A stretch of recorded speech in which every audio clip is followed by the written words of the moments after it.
Welcome to the Worth Knowing live stream. I'm Matt Robison, and today I want to connect a few dots that have recently popped up on America's radar. And when you do, they start to form a picture of something we've never truly seen to this extent in the United States before.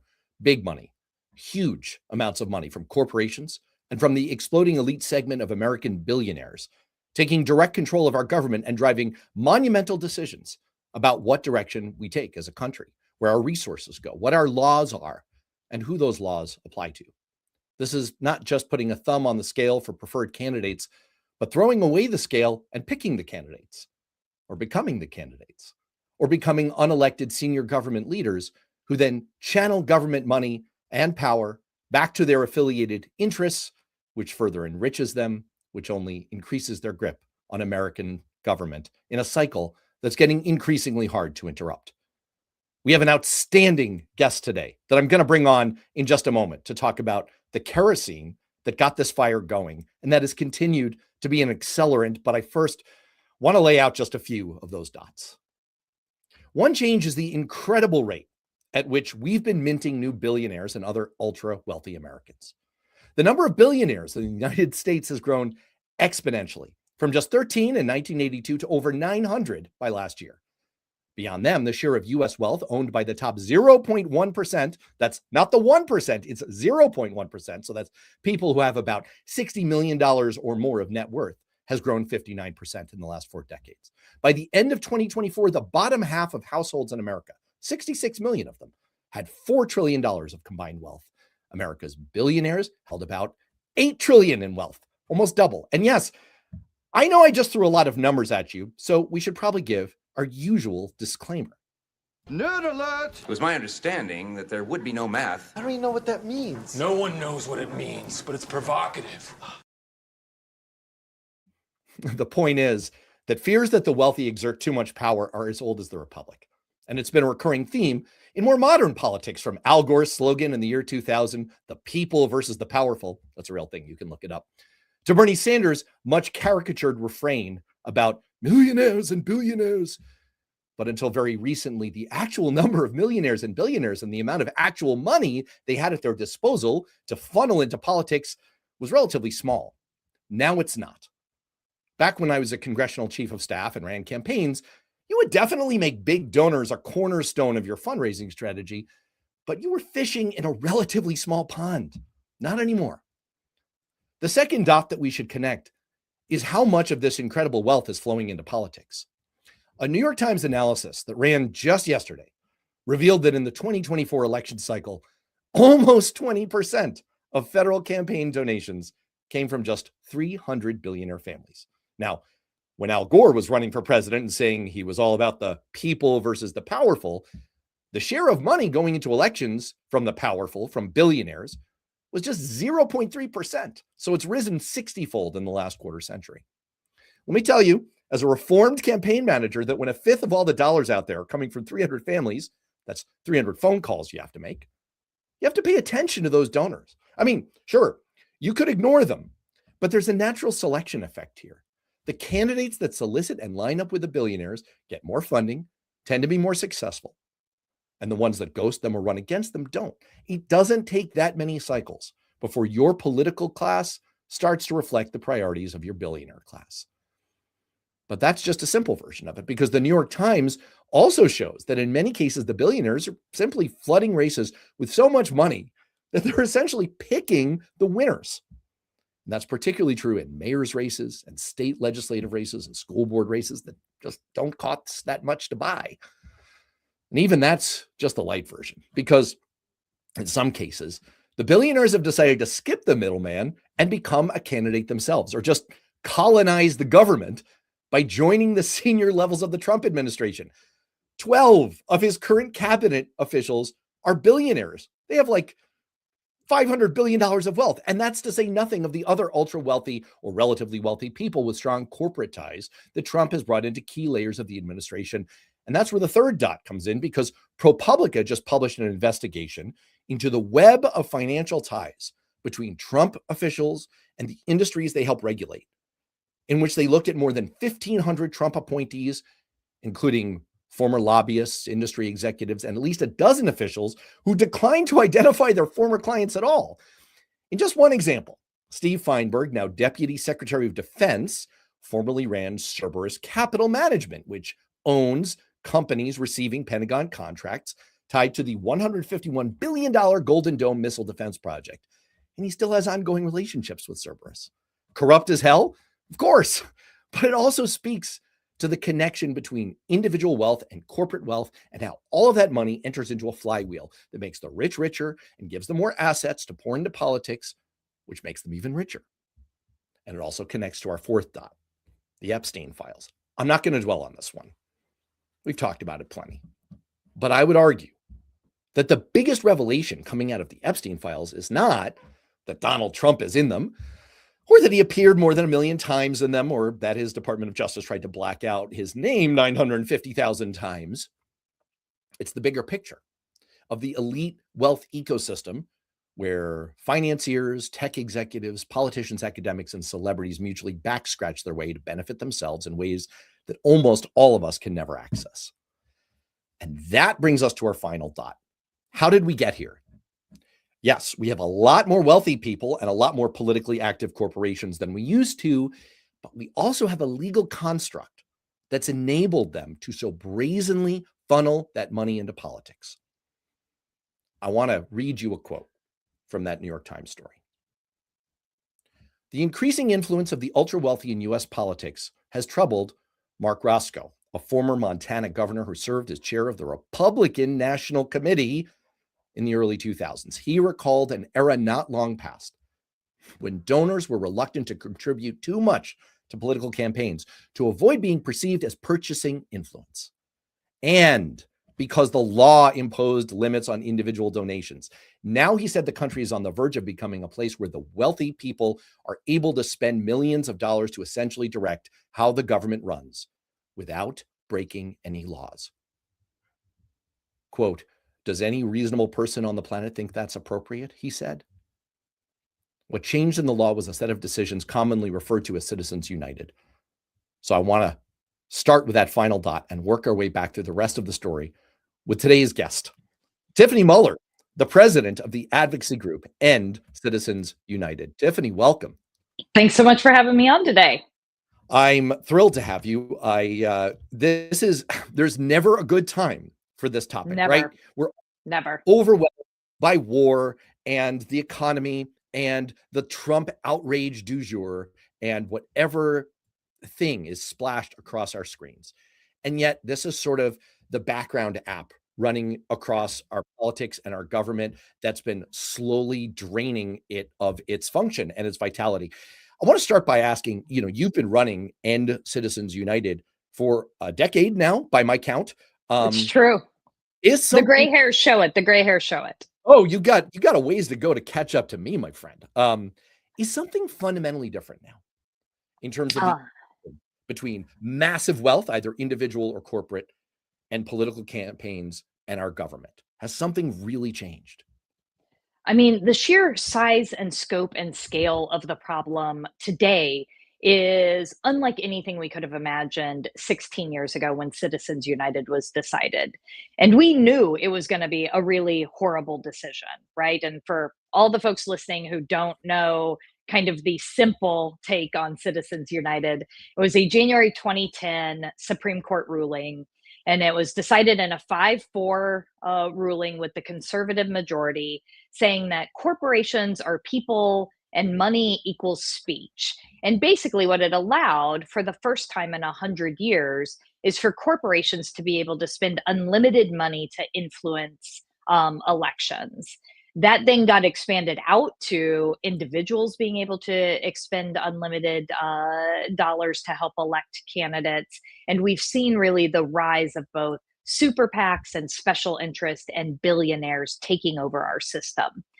Some of this we could have predicted 16 years ago, but the sheer size and scope and scale of both the money, but more importantly, the gridlock, the dysfunction, the corruption, the breakdown of the fundamentals of our government. I don't think that even 10 years ago, when I started in Citizens United, that we really had a sense of where we were going to end up today. I don't think that we could have foreseen all of that. And so you were talking about some of the changes, and I think we can look at any issue that people care about and begin to break it down to how the money in politics, how the billionaires and how the special interests are really driving the policy outcomes around those issues. Could you just help me clarify a little bit as you kind of do that level set about what we're talking about here? I referred at the outset, I'm not nearly the expert that you are, to a set of decisions that are commonly referred to as Citizens United. That's sort of the shorthand. But as I understand it, there was a follow-on ruling called SpeechNow.org That's right. versus FEC. That's the one that created super PACs. That feels to me like sort of the kill shot in this assault on democracy. Am I misreading that? No, you're not. Citizens United is kind of the shorthand we use to describe the system that we are currently under. But it was both the Citizens United decision and the Speech Now decision and subsequent decisions since then that all kind of go back to Citizens United and this idea around not being able to regulate the amount of money being spent in our elections. That is the real problem, and that set up this system that we're currently in. So we need to overturn Citizens United. We also need to end super PACs, and there are lots of ways that we can do that. But there are both short-term and long-term goals that we have to have as we fight this problem of just the sheer influence of money in politics. And if you really want to get totally dorky, because I loved your clip and I am here for the nerd alerts, Citizens United also relied on a decision from the 1970s called Buckley v. Valeo, where they actually talked about money equaling speech. And so there's also some issues that we have to like go all the way back to the 1970s about. But look, we came out of the Gilded Age in the late 1890s, where we had an oligarchy running this country, buying influence, literally buying US Senate seats. And the people stood up and fought back, right? And we had the birth of populism and the progressive era, where we saw the increase of labor unions and constitutional amendments. And another piece that was in that was actually getting corporate money out of our elections. And that is one of the things that was successful for the next 100 years. And so as I think about what we need in this moment to really fight back, it is a kind of similar take to what we did and what we saw be successful coming out of the last time we had this much concentrated power and wealth in our country. I want to build on your historical reference because I could see, not necessarily now, because, usually we get quite a number of dissenters in this live stream. Some of them are bots, some of them are trolls, some of them may not even be domestic bots. I like my bots to be domestic. Why are we outsourcing this industry too? Damn it. Come on, China. Play fair. This is good jobs for our people. Come on. We can do with bots as well as anyone else. Yes, there are AIs who are in need right now. Won't you think of your local neighborhood AI before you outsource your bots to Putin? But I could see people saying like, well, Tiffany, you just kind of admitted that this has always been a feature of our system. And I disagree. I think that there is a palpable difference. And to me, the difference here is this has never been so far out of the closet and out of the shadows. And there's even a kind of a historic parallel that one could draw to an ostensible democracy or republic and this amount of oligarchical control, blatant oligarchical control of power. You can find historical analogs in ancient Rome in the Senate or in the Medicis of Florence. There are some historic examples, but I think it's fair to argue, even in the Gilded Age, that never before in the history of any ostensible republic have we seen this kind of thing. And yet I could still see dissenters saying, okay, Matt, sure, but why ultimately do I really care? I happen to agree with Buckley v. Valeo. I happen to think that speech is an untrammeled, First Amendment right and that money equals speech. So could you push back on our behalf and kind of lay out the case for why should people really care about this? Like, why is this bad? Well, the reason they should care the most is because it's hurting their life. And what we have seen is like whether you're Democrat, Republican, independent, most people think that there's way too much money in our politics. And most people think that it means that their voice has no power, right? And we've been seeing this for at least 20 years in our democracy, where the people continue to feel like they are being left further and further behind. And they're working harder and harder, but their access to the American dream, their access to that ability to work hard and to get ahead and to have their children have a better future than they had, is becoming unattainable, right? And it is creating a system in which they feel like there is no hope. And when you have a system, a democracy, a republic, where the people feel like their voice doesn't matter and there is no hope and there is no possibility of being able to actually move forward in their life, that is when you see real uprisings happen, right? And so we should be scared. But here's the other reason. I think most of the people I talk to are really concerned about energy prices right now. They're really concerned about grocery prices. They're really concerned about the price of buying a house. They are concerned about their prescription drug costs. Things feel more and more out of reach. But guess what? Corporate profits are at an all-time high. CEO pay is at an all-time high. The tax rate on corporations and billionaires is at the lowest it's been in what, 60 years, 70 years, something like that. These are policy choices that are being made, and they're being made on the backs of the people, right? We had the ability to actually expand the Affordable Care Act's premium subsidies to help make sure we kept tens of millions of people on healthcare. There was a choice made in Congress to cut that in order to give the biggest tax breaks in US history to billionaires and US corporations. Are you kidding me? Like, these are policy choices, and it's happening for the reason that you laid out at the beginning. It is happening because you have 300 billionaires giving 20% of the total election spending in our elections, and then advocating for the lowest tax rates that they've ever had. It is selfish, it is greedy, and it is happening on the backs of people day in and day out. I think I could have kept going. That was really, I really got going there. Sorry. No, you should. I mean, and it's, I find it hard to connect the dot. I mean, look, I think one of the most misunderstood statements in American history was Hillary Clinton's basket of deplorables comment, which was taken as, shitting all over anyone who happened to have an interest in Donald Trump. I don't think that's what she meant. I think that what she meant by deplorable is people who are immune to reason, argument, facts, who are unwilling to consider other opinions. And we try to not engage too much with people who aren't even interested in having the conversation. What I find hard, though, is engaging the people who potentially would be willing to open their ears, but are Republicans. You tell me, you must run into almost exclusively Democrats dealing with this. Is this an entirely partisan issue? Do you have real allies in the Republican Party who consider themselves constitutional conservatives and who really care about this? Well, here's the problem is that the only place it's partisan is here on Capitol Hill, right? Like, out across the world, Republican voters, Democratic voters, independent voters are all on the same page. They all think Citizens United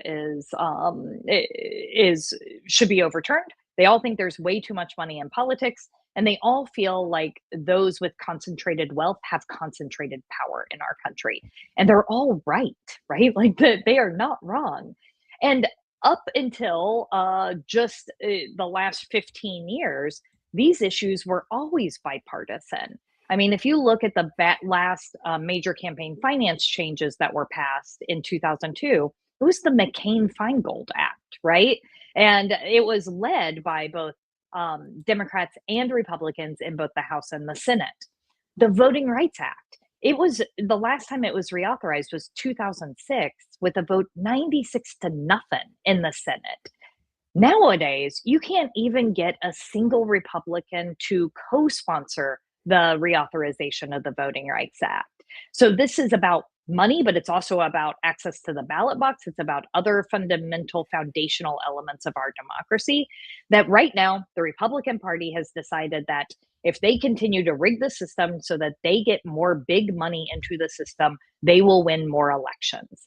And why do they feel that way? Well, because actually the billionaires are giving a lot more money to Republicans than they are Democrats, about 5 times more going to Republicans than Democrats. Corporation spending is geared toward Republicans instead of Democrats. So oil and gas, for instance, spends almost 300 million every election cycle, with about 90% of that going to Republicans. So sadly, on Capitol Hill, this is a pretty partisan issue. Now, we have seen some other anti-corruption and ethics pieces like a stock trading ban, which we fully support and are in favor of, be bipartisan and actually get support from Republican legislators as well. But when it comes to like really tackling issues around the money in politics, the disclosure and transparency, securing access to the ballot box, right now those are sadly partisan issues because the Republican Party has decided that basically they have to have a rigged system to keep winning elections.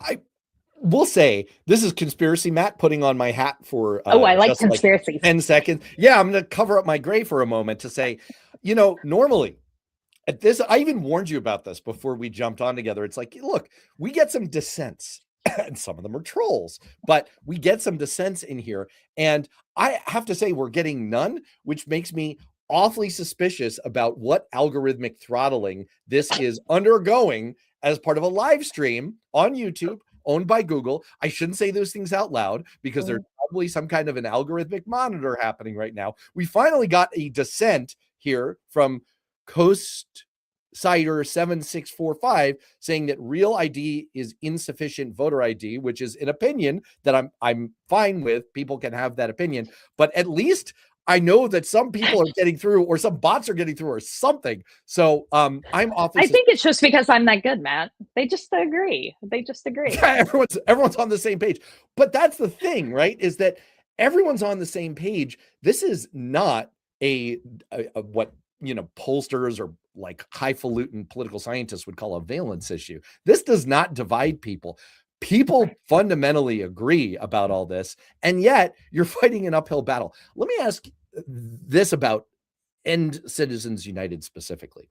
There's a great classic bit on The Simpsons where the character Apu, who's now kind of semi-canceled for good reason, is trying to become an American citizen and is asked as part of the citizenship test, what caused the Civil War? And he says, well, there were numerous factors from anti-abolitionists versus abolitionists to economic factors. And the tester just says, just slavery, just say slavery. So it seems like sometimes there is a cut through answer that covers everything. I went through a long dot connection exercise in the open where I suggested that there are a number of forces coming together to cause this conflagration of political power that's being concentrated in the ultra wealthy. Does this just come down to Citizens United? Like, is that really what lit the match here, or are there other factors? I mean, there are always other factors that go into it, but the biggest one is just, yes, money. It is money in politics. It is what is going to help someone run their campaign and get reelected. And that is often that the person with more money or more money being spent on their behalf wins the election. And so sadly, what we see is that it really is as simple as money pouring into these campaigns. And I mean, you talked about it in the opening, right? Like you were talking about how these billionaires give money. They're now giving up to 20% of the total election spending, which was $3 billion in 2024. Those are huge amounts. And then they get this massive tax break. And so it's an easy return on investment for them. They get much more money in their pocket, and then they turn around and pour that into other races so that they can either have things like mergers be approved or investigations be dropped or regulations be changed to to help drive up their profit. Everything becomes about greed and lining pockets and money into their pockets. So, look, here's what I will say though. Money can often feel all powerful in elections, but it is not. As of this moment, the thing that is still more powerful than money in our elections is our vote. And the people actually can be more powerful than big money. And we've seen it happen, right? If you look at the Wisconsin Supreme Court race just last year, where Elon Musk spent, what, $20 million and was auctioning off votes for $1 million a piece. His side lost that election by 10 points, a huge margin in such a tight state like Wisconsin.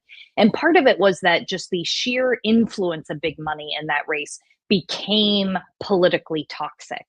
And I think the more that the people continue to stand up and call out the influence of money like this, the influence that it's having over elected officials or candidates, the more that that can influence their vote at the ballot box, and the more that people will actually start to have a different equation about whether or not that's the best outcome for their election results. Because remember, that they are all pretty self-centered. They all want to get reelected, or they all want to get elected. So the thing more powerful than the money is actually our vote. I want to do a couple of quick things here, and I'm going to do the Matt Robison version of the weave, which is like Trump's version of the weave, except sane and coherent. First, I do want to address a couple of comments that have come up in the chat in response to things I've said. First of all, some of the dissenters have clarified. First of all, Coastsider 7645 says, I'm real. Okay, sorry, I didn't mean to bot you. You're not a bot. And 100% agree, no voter ID. All right. Okay, cool. Got it. Second, a frequent commenter here, who is also a frequent dissenter, Jason Beatrice says, I'm always here. I just don't agree with most of you. Democrats said no ICE in schools, hospital, churches, and polling areas. And that led to an interesting exchange about whether ICE has business at polling stations. There's some disagreement about that I'm splashing up on the screen. Suffice it to say that in the next part of my weave, I'm going to connect the dots here to the discussion about the SAVE Act, voter ID, and I have some notes. I actually wrote a whole Newsweek article about this last week. I have not talked about it yet because we're going to feature it as part of the Political Rehab Show this Friday. So I hope that everyone who has not yet subscribed to my YouTube channel, just launched recently, worth knowing, will please do so. Catch that channel. I have a video explainer on it, and I have criticism for both Republicans and Democrats as part of the voter ID, real ID, SAVE Act discussion. And finally, oh boy, I am actually going to land this plane. I can't believe it. You were talking before about some of these instances of outsized influence for wealthy folks in elections. You've been at this for a decade. Give me a story. Give me the most blatant story or example that you remember of big money influence, corporate or individual, on a campaign or on our government. Oh, Matt, that's so hard. I mean, there's you're like a lioness looking at a herd of zebra, and all you're seeing is stripes. There are too many examples, and I didn't even prep you on this. This is a gotcha question. Gotcha question. Okay. I mean, let's take Elon Musk, right? Like, I think it's a really good example. So Elon filling out pre-populated voter registration cards. That one. I was actually going to say, how about in 2024, Elon Musk spent $280 million to basically run a super PAC that was the ground game for the Trump campaign, and then was rewarded with, to your point in your opener, this made up a government job of overseeing Doge and supposedly being brought on to cut waste and abuse in our government, but really just given kind of carte blanche access to destroy any program that he wanted to. But let's look behind the scenes and see what else was happening. So he gives $280 million. He's rewarded with all of this unfettered access and power. And then what happens? But his companies actually get more no bid contracts to the tunes of billions of dollars from our government, right? And it is just, and now you see, despite all the like tit for tat that played out publicly between him and Trump, he has already started spending for the 2026 midterms. He just put $10 million into another super PAC for the 2026 midterms because he knows that his gravy train is directly connected to Trump and the Republican majority right now, right? So I think that that is a particularly good one because we all watched it play out in real time. You could look at pharma during the big negotiation in the Biden administration when we were trying to actually get prescription drugs to be able to be negotiated. And they were spending so much money, not just to influence Republicans, but honestly to influence Democrats as well, that we were only able to get 10 prescription drugs to be negotiated. 10. We pay the most of anywhere in the world. And again, pharmaceutical companies are making massive, massive profits, the biggest profits they've ever made. So there's another one. But you see it play out in small ways too. I remember when I was the chief of staff on the Hill, I'll give two examples real quick. One was I'm going to pick on the poor sugar beet producers. Sugar beets are great, but they have a vested interest in keeping the sugar subsidy in the farm bill. And so one of the things they did was they actually would come and meet with people and then separately, of course, give them a $5,000 PAC check.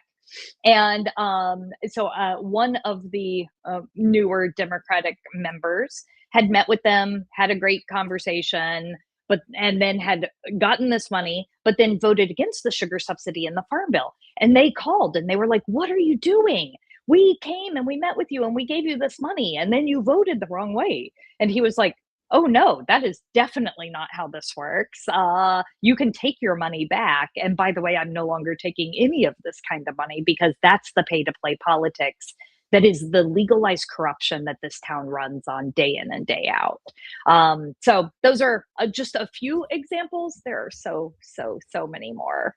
Yeah, I want to co-sign that last one. And I'm going to necessarily give an example here that I think is dated. Because I'm dated and, I think we decided we both were on this, right? Okay, fair. It's a race to the bottom. But I want to do it intentionally because I think the situation has gotten so much worse. As you say, there is kind of an open trade. Actually, for one thing, I urge people out there, it's free on YouTube. You can go watch the Eddie Murphy movie, The Distinguished Gentleman, anytime you want. I have on the Beyond Politics podcast, I have actually hosted the writer and producer of that movie. And I've taken him scene by scene. I'm telling you, as a former chief of staff, and Tiffany, I invite you to disagree with me, but you're wrong. This is the most accurate depiction of the reality of what actually happens on Capitol Hill that has ever been set on celluloid. It is stunningly accurate. And one of the things that it lays out is there's a lobbyist meeting with a fictional congressman, Eddie Murphy, saying, "Where do you stand on sugar subsidies?" And he says, "I don't know. Where should I stand?" And the lobbyist says, "Doesn't matter to me. If you are for them, then I have money for you from the beet producers. If you're against them, I have money for you from the candy manufacturers. It doesn't really matter from the standpoint of the fundraising." But one of your functions as chief of staff, just to be very real about this, and I'm not proud of it, is if you work for a member in a swing district who's going to have a tough reelection campaign, which I exclusively did in my decade on the Hill, I only worked for swing district members. Part of your function is to keep your head the fuck down. You are trying to not draw the ire of the big money groups who could absolutely destroy you and make the margin of difference in your boss's next race. You are sort of committing political malpractice to do anything otherwise. And so you think through these kinds of questions very, very carefully. If you're going to take a position on something, it's your job as the chief political officer for your boss to at least be aware of the landscape and know where does the money line up. I'm not saying it drives all decisions, but that's your job, is to point that out to your boss and to say, "Look, when you do this vote, it's quite possible that the candy manufacturers have a pack and they're going to come after you. Now, why is this example dated? Because it's so quaint to worry about the $5,000 pack check, the $10,000 double max pack check that could be coming at you for getting on the wrong side of an issue. Nowadays, with super PACs, you could be talking about the $100,000 spending, the $1 million spending. You could be in a congressional district where the ad rates are so low that a super PAC or a billionaire could easily drop a money bomb on you that just ends your boss's career. And if you don't make them aware of that in advance, it's your fault. So all of this is to say that I think the situation that I encountered and you slightly more recently encountered in your role as a chief of staff has gotten so much worse. After subjecting you to that long soliloquy, let me turn it into a question. Is this retrievable? Have we gone past a tipping point where we can do anything about this? Or is the grip, is the malignancy so far spread that we're doomed? And I know that institutionally, as the head of End Citizens United, you can't say we're doomed because your job is to undoom us. But what do you think? Well, I wouldn't be in this job if I didn't have hope, right? And it is, we are up against a mountain, right? A mountain of money, a mountain of corruption, sometimes that mountain of despair about what we are seeing in our country. But I absolutely believe that there is hope, and there is both short-term and long-term hope. I mean, first of all, short-term, we need people in office who are going to pass meaningful reforms as soon as they are in office. And there's a lot of stuff we could do with a simple vote of Congress tomorrow. But right now, this Congress lacks the political will and spine to actually get this done. So some examples. We could have full disclosure and transparency in our election spending. And what we've seen in states that have passed disclosure and transparency is that actually some of that money starts to get out of the system. More importantly, we can actually figure out who's trying to influence the voters, and you can hold them accountable, and you can make sure voters know who's trying to buy these elections. It is one of the most important tools in our anti-corruption toolbox. But right now there's so much dark money that we actually don't even know where all the spending is coming from. But with a simple vote of Congress, we could actually get that done tomorrow. We could make sure there was a real cop on the beat. We could reform the Federal Elections Commission, which currently is inoperable. We could make sure that there was actually an agency that was investigating these issues and holding people accountable for breaking the law. We could stop coordination between super PACs and candidates. There is a ton we could do tomorrow. But a couple of things have to happen. Number one, we have to have the right people in office. So you have to have candidates who understand how this issue ties with every other important issue, who is willing to go out on a limb and actually put this front and center, and who is running on it and really talking to voters about it. And so we have a campaign called Unrig Washington. There are 173 candidates currently on board. You can go to unrigwashington.org and learn all about them. And look, it's three simple things. They agree to ban stock trading by members of Congress, because if you are a member of Congress, you shouldn't be lining your own pocket with insider information. You agree not to take corporate PAC money, because again, corporate PACs have way too big of a seat at the table every single day, and the voters deserve to know that you are working for them. And three, you agree to end the dark money in our politics, the undisclosed money. So that's it. Three simple common sense things. And go to Unrig Washington to learn more. So that's short term. Get the right people elected, pass the right laws.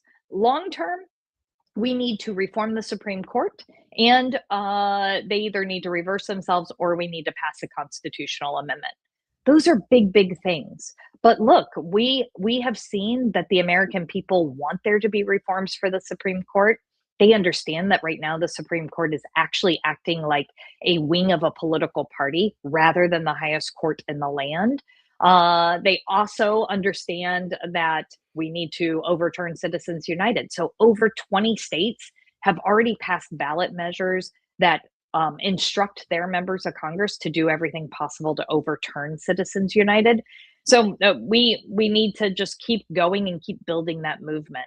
we're proud to be people powered. We have 4 million members across the country. We're going to just keep growing and keep bringing people into this fight because we've seen this before in our country's history. I believe in our country's ability to get big things like this done.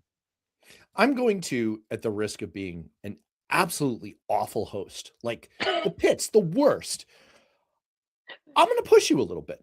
All right, let's do it. I wonder if all of that, as Lefty Gramps said, a simple act of Congress is a fallacy in the 21st century. Touche, Lefty. I also will point out that we have an actual member of the Supreme Court who is openly purchased by billionaires, like yacht trips, plane trips, new RVs out the wazoo. It does not leave me with a ton of hope for the very sensible, smart, expedient actions that you just laid out. Might the solution not simply be, for the time being, we have to fight fire with fire? Might it not be? I mean, I alluded before to kind of the kids' table version of this that I encountered 15 years ago, where it's like, well, you're going to take a side in this, so you're going to get a PAC check cut against you. So you need to make sure that you get a PAC check cut for you. So their $5,000 will kind of cancel out your $5,000.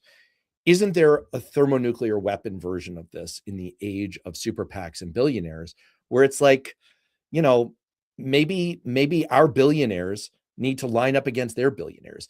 Maybe what we need is a massive super PAC fund or a massive agreement of this, the Democracy Alliance. If anyone goes after any of our pro-reform people, we're going to go after them with just as much money firepower. I just wonder, is that the only thing, or am I just descending into the mud and you find me deplorable? Nope, I don't find you deplorable. But can I say perhaps a little naive? Aha! Okay, no, hit me. I mean, that's essentially the game that we've been playing for the last 10 And we're years. losing. And we're losing badly. That's fair. The billionaire money is going to Republicans. They are getting 5 times more of the money than we are on the Democratic side. So, and we are trying to play this game. It's not like people on the Democratic side and in the establishment are leaving money on the table because they want to feel good about themselves. That is not happening. We are actively going out and trying to get all the money that we possibly can. And we are losing the billionaire money by 5 times, right? So we can continue to play the arms race, but we are losing it. I am reminded of the movie The Right Stuff, where they wonder openly at the Soviet Sputnik launch, well, could it be that their Germans helped them? And the American response is, no, our Germans are better than their Germans. And what you're saying is their billionaires are better than our billionaires. Fair enough. And billionaires are self-interested. They want lower taxes and they want less regulation and they want to be able to line their own pockets more. And right now, the Republicans, that is their agenda. So, of course, it makes more sense that they get more of the money. Here's the other thing. The Democratic Party has put front and center these kind of reform efforts since 2018. These have been kind of like priority number 1 for the Democratic Party. And we passed it through the House 5 different times. We had every single Democratic member of the Senate on board as a co-sponsor. We were so close to actually getting some of this passed that I refuse to give up. We have not always passed big pieces of legislation on the first try in this country. The Voting Rights Act, for instance, took 4 different times before it finally passed. So I am not going to give up. That is part of my role. And also, I just don't think that the continued arms race is actually getting us to a win. Listen, as a communications professional, I have to advise you not to say that you're going to give up in this fight. It's just not good for the organization that you lead so ably. In terms of the federal level, I don't know. I'm tempted I'm tempted to go down the path of further doom scrolling here, and I think I'm going to indulge myself. I think I'm going to go there. I'm going to bum myself out for just a minute. You lift me up, okay? I'll do my best. As longtime viewers know, including in conversations with former Ohio Dem Party Chairman David Pepper and many others, I'm a firm believer that we all love David Pepper. Everyone loves David Pepper. Yeah, just give a shout out. Yeah, look, I even bought his fiction book. It's about a freaking voter file. Okay, look, I mean that's some host dedication here. You got a book? I'm a good customer. I don't have a book, but all right, I'll work on it. That's next. Well, there you go. Maybe you should write a high stakes fiction caper about ending Citizens United. Yeah, you heard it here first. Copyright. I'm more worried in a way about the state and local level than the federal level, because at the federal level, there's so much going on and there's so much money sloshing around the system. I think it's been relatively definitively shown by political scientists that there are diminishing marginal returns in high profile races to more money, more campaign ads, more billionaire skullduggery. There's much less of that at the state and local level. When the races are smaller, your dollar goes a lot further in bending the outcome. And I'm super concerned about that. I think the New York Times expose made me even more concerned. Do you agree? Are you more concerned about the state and local level? I am concerned about all of it. But yeah, I actually do agree with you. I think that there are also, by the way, nice use of the word skullduggery. Like, how often do you actually get to pull that one out? That was what? My Newsweek editors have kind of blacklisted because I use skullduggery. I use gobsmacked. There's a few Robisonisms. Yeah, I go to that well too much. My poor wife is like so sick of my like 10 favorite words. Anyway, go on, please. But we have absolutely seen this play out in states across the country, right? And I don't know. You were talking about Ohio. Let's talk about Ohio, right? We saw the entire First Energy campaign scandal and how First Energy was getting rate increases while also basically buying off the entire legislature and right, like the full circle of money that was going on. In Pennsylvania, you saw, Wall Street giant Jeff Yass donate more than $100 million to campaigns in 2024. And he was responsible for almost 90% of the fundraising for the Republican Attorney General candidate, who is overseeing the investigation of TikTok. Jeff Yass is a major investor in TikTok, right? Michigan, I'll pick on a blue state for a minute. You have seen both United and Blue Cross Blue Shield join forces to stop bills that would actually increase access to mental health care in the state because they know it would cost them money. In North Carolina or in Virginia, you see energy companies having way too big of a footprint. We can keep going, right? Like we can just kind of keep going down the list. Nevada, you have the hotel titan Robert Bigelow, who spent $25 million to elect the Republican governor, Joe Lombardo, who then vetoed measures that were all about protecting tenants from eviction because he opposed those measures because he wanted to be able to buy them up and have more property. So we see this in states. It's even harder to combat in the states. And it's sometimes it goes under the radar in the states how much the money is influencing the outcome. So I don't disagree with your analysis. I used to quietly say, I again, longtime viewers know that I had a very odd career trajectory where I worked in Congress and then I worked at the state legislative level. And I used to tell all the lobbyists in the New Hampshire legislature, which famously has 400 members of the state house, they make $100 a year. The state senators make $100 a year.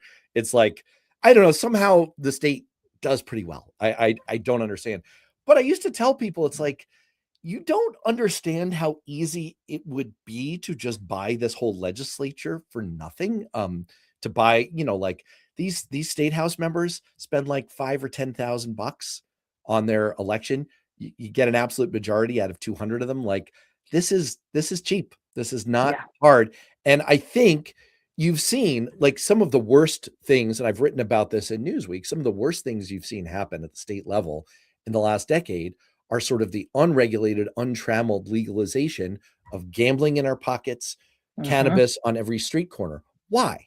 Because there is a slosh of big money that's going into very small races, and it just has this cascading effect. And before you know it, we have de facto legalization of our most dangerous vices. So now I sound moralistic and holier than thou, and I don't mean to. I like to gamble occasionally, whatever. But this is essentially the upshot of all this. Well, all right. and Go, talk about gambling, right? We now have these prediction markets that are completely unregulated.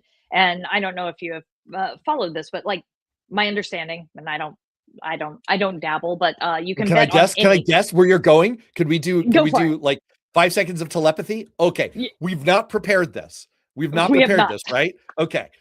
I think what you're about to say is when Trump rode the roller coaster yesterday of oil prices going to 120 and then announcing that the war was going to be over very soon, and then they crashed to $90, that someone, an insider, knew he was going to say that and cashed in by speculating on oil prices. Am I wrong? Maybe I'm wrong. I was actually going to say that someone made a heck of a lot of money by guessing when Nicolas Maduro was going to be captured, and they made a heck of a lot of money by guessing when the bombs were going to drop in Iran.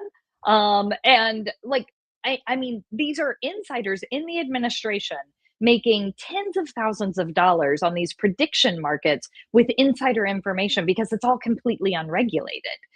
So yes, there's also like that kind of insider trading happening and the stock trades that we see.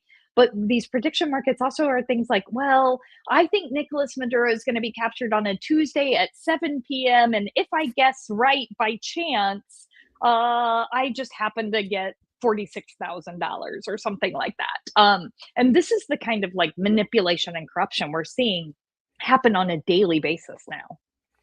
I first of all, I will put I almost never disagree with our frequent commenter Amethyst Peony, who is a total gem. I do beg to differ with you, my friend, on the contention that cannabis is not dangerous. Again, I don't mean to sound like a square man, but I wrote a whole Newsweek piece about this. I have a whole video about it. I'm going to pop it into the chat at some point here. I would like to submit my, a few facts on this. And you could disagree with me. Wow, that actually did. I was going to successfully pull off. My weave is back. I was going to say, viewers who were part of the discussion I had with my old Capitol Hill friend, Ann Kim, who wrote the insanely amazing book, Poverty for Profit, about the big corporations that are making stacks of money off of implementing programs for poor people in America. There is a direct line between that conversation and this conversation. And it doesn't have to just be about legalizing vices and cannabis and gambling. It's far more pedestrian things that we don't think about, like dialysis services and pawn services and all kinds of programs that your tax dollars and my tax dollars pay for, and these corporations make unbelievable profits out of, and they do them terribly, and the services are not good, and they're never ever booted, they're never ever audited. Why? Because they've completely captured the government. Again, I'm not pretending that government capture by corporate forces is something new. I'm just, to bring this full circle, saying that this is at a level and at a brazenness and an openness out in plain sight that we've never seen, which really does lead me to the fear that things have just gone so far that the genie can't be put back in the bottle. But you do tell me that if we can avoid a Trump 3.0, with a successor in 2029. And if we can, I hate to say it, but get a Democratic majority back in Congress, we could do something about this. Yes. So let me ask you this. We had one of those a Yes. few years ago. I wrote in Alternate and Raw Story that I would be willing to, and in fact, would insist on blowing up the filibuster to pass what became HR 1. That's right. What became, kind of our last ditch attempt. That attempt floundered. I had some notes on it. I thought maybe it became a little bit too much of a Christmas tree. I know you were involved with that. Do you think we will be more successful next time? Do you think we can actually, if we get the syzygy to line up again of the presidency and the House and the Senate and enough reform-minded members of Congress, can we actually do this? Can we pass a cleaner version, a better version of what we tried to do 5 years ago? Yeah, I mean, I'm glad you brought this up. I mean, this is part of what I was talking about a few minutes ago. We were so close to passing that, right? And it had started with electing a wave of reformers in 2018. And then we took back the House, obviously in 2018. We passed HR 1 through the House in 2019. It went to Mitch McConnell's Senate and died. We had to flip the Senate in 2020. We obviously had to flip the White House in 2020 to end up with this opportunity to try to pass what was then the For the People Act and became the Freedom to Vote Act. And we passed it again, another 4 times through the House. We had every Democratic senator lined up in support of it. But Sinema and Manchin refused to change the filibuster rules in order to actually allow that vote to happen. So one, I think that we are in a different position now than we were then. One, the Senate makeup is different. Both Sinema and Manchin aren't in the Senate. But number two, we are seeing these kind of we are seeing corruption and attacks on the foundations of our democracy that I think shock even all of us that were paying close attention and understood what was at risk in 2020 or even after January 6, 2021. So I actually think that it is going to be an even more urgent and critical need to be able to pass this. Remember, we were coming out of a pandemic. We also needed to do the Inflation Reduction Act, right? Like there were so many big things that our country was facing at that point in time. I think that the threats to the foundations of our democracy, we are seeing that in very real time. And I think that there is a concerted understanding about that we really need to go address and shore up those guardrails of our democracy. So yes, but we have to do the hard work to get there, right? Like we can't just leave it to chance. And that is the piece that we are working on day in and day out, is to actually set it up to where we make sure that we are creating both the momentum and that we have the right people in office to get this done when we have the chance. All right. Well, I will say, because there's an active conversation going on about cannabis in the chat right now, I will definitely get back into that with anyone who's interested at a future time. I am ears wide open for other perspectives on that, including the always incisive observations from Amethyst Peony. Let me get you out of here on this. People have made much of the capture of Nicolas Maduro as an unprecedented taking of a foreign leader. But I would argue that the greatest capture of a foreign leader was Emma Hayes. What do you think about the upcoming prospects for U.S. domination, both in the men's and then the ensuing Women's World Cup? I know you're a soccer fan. I love that this is what we're ending on. This is amazing. Yes. Look, there is nobody better than Emma Hayes, and the U.S. women's soccer team is in such good hands. And the talent, I mean, we started going to the Women's World Cup in 2011 and have been to every Women's World Cup since, and are raising our daughter up right by taking her to all the Women's World Cups. The U.S. is the team to beat in Brazil in 2027. You heard it here. I think that we are going to absolutely be gelling and have the chemistry, and we have such incredible young talent on the team. It is also hard to see kind of the passing of like the team that I first kind of was so passionate about, and all the folks that have retired, and so many of my sheroes. But it's incredible to see the foundation that they leave for so many young women, and the growth of the sport is just incredible, right? And here in DC, the Washington Spirit games are incredibly amazing to go to. And so, if folks haven't been, turn out, support Washington Spirit or whatever team you are closest to. And yeah, you heard it here. We're gonna get that. We're gonna get that next star on our shield. We are I ready. believe you. I believe you. And I have a mea culpa for people. I have been a U.S. men's national team fan for 30 years. I have gone to countless in-person matches. I actually, in 1995, like there were people abandoning cars on the side of the road because, of course, when we play people from other countries, they care. We don't. They care a lot. But so I will go ahead and admit that my first focus is USMNT for the time being, because, that's what's on our plates right now. But then after that, I am looking forward to turning my focus and getting revved up for the WNT. And I will say, as a former coach of my daughter's soccer team, I am thrilled and amazed at the upswing in the game, the interest in young female athletes. And the only thing I'll say out there, if any of this has vibed for you and you are perhaps a young female athlete, FIFA has done exactly one thing right in all of its existence. It created the FIFA 11 Plus program for ACL tear prevention in young female athletes. I implore you, check it out.